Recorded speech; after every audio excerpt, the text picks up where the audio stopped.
ইটালিতে ফুড ডেলিভারির golden day কবে কবে জানেন? আচ্ছা, আজকে সেটা বলি আপনাদেরকে। ইটালির 3টা দিন হলো গোল্ডেন ডে, মানে গোল্ডেন আওয়ারের মধ্যে থাকে। এক হলো শুক্র, শনি এবং রবি। এই 3টা দিনের বিকাল 6টা থেকে রাত 9:30 10টা পর্যন্ত প্রচন্ড ভালো একটা আপনি আর্ন করতে পারবেন। প্রতি আওয়ারে ভালো একটা প্রমোস দেয়, যে প্রমোসটা আপনার হয়তো সপ্তাহে প্রায় 2-2.5 ইউরো পর্যন্ত। এখন প্রমোস যারা না বুঝেন তাদের জন্য সিম্পলি যদি বলতে যাই, প্রমোস হলো আপনার যে আওয়ারলি একটা বোনাস দেয়, প্রথম অ্যাটাচমেন্ট থাকবে, মানে ওইটা মাস দিবে, ওই টাকাটা 2.5 ইউরো দিবে, তারপর কিলোমিটার হিসাব করবে। সেই হিসাবে একটা পার আওয়ার কত টাকা পড়তে পারে, মানে ভালো একটা আর্নিং হয়ে যায়। আসলে সত্যি কথা কি, এই শুক্র, শনি, রবি এই 3 দিন খুব ভালো ইনকাম হয় আমাদের।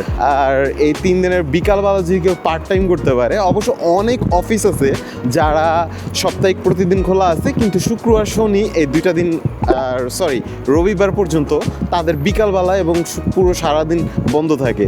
আর এই পার্ট টাইম হিসেবে এই 3 দিন করলে আপনার অনায়াসে 200 ইউরো চলে আসতে পারে, যদি ভালো ট্রিপ থাকে। তো দেখা হবে নেক্সট ভিডিওতে, সাথে থাকুন ইউরোপথ বাংলার।